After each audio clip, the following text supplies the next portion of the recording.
Magandang umaga sa inyo lahat mga bata. So ngayon ay magsitayo tayong lahat. So bago tayo masimula, pwede bang pakitingnan sa inyong mga ilalim kung may mga dumi ba? At kung meron man ay pwede bang itapon natin ito sa basurahan? So kung wala na, tayo ay manalangin. Sa ngalan ng Ama, ng Anak, ng Espiritu Santo. Amen. Ngayon ay tingnan nyo ang inyong mga katabi kung sila ba ay absent o hindi. So, lahat sila ay present. Very good. Ngayon, magsiupo kayong lahat. Ngayon ay sino bang nakakaalala sa inyo kung ano ang ating naging lesson sa mga nakaraang araw? Yes? Tama. Ang ating lesson sa nakaraang araw ay tungkol sa bahagi ng katawan. So, ano nga ba ang bahagi ng katawan?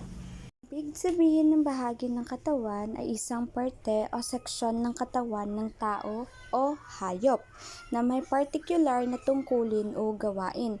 Halimbawa nito ay ang ilong na ginagamit natin na pang-amoy, yung ating mata na ginagamit natin upang makakita. Lahat ng parte ng ating katawan ay may kanya-kanyang tungkulin sa atin.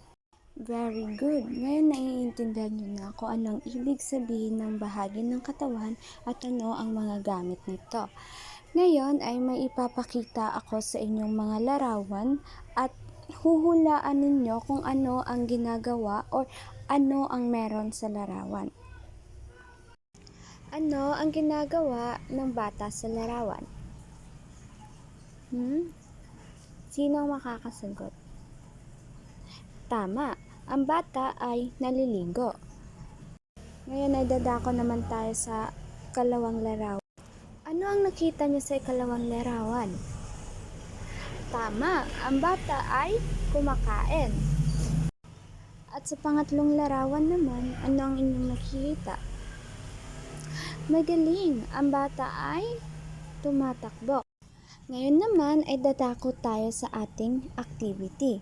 So pipili ako ng 5 mag-aaral at ang bawat mag-aaral ay bibigyan ko ng papel na may nakasulat na pandiwa.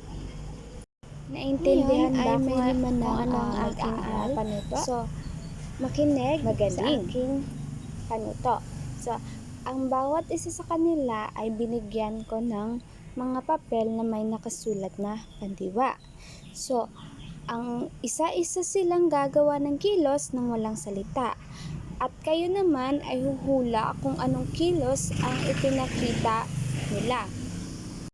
Magaling mga bata, nahulaan ninyo kung ano ang kanilang ginagawa o kilos na ginawa ng inyong mga kaklase.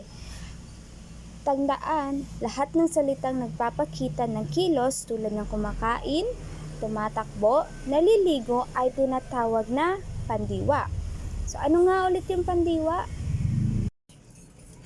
Ang pandiwa ay nagsasaad ng kilos o galaw. Halimbawa, si Ana ay kumakain ng gulay.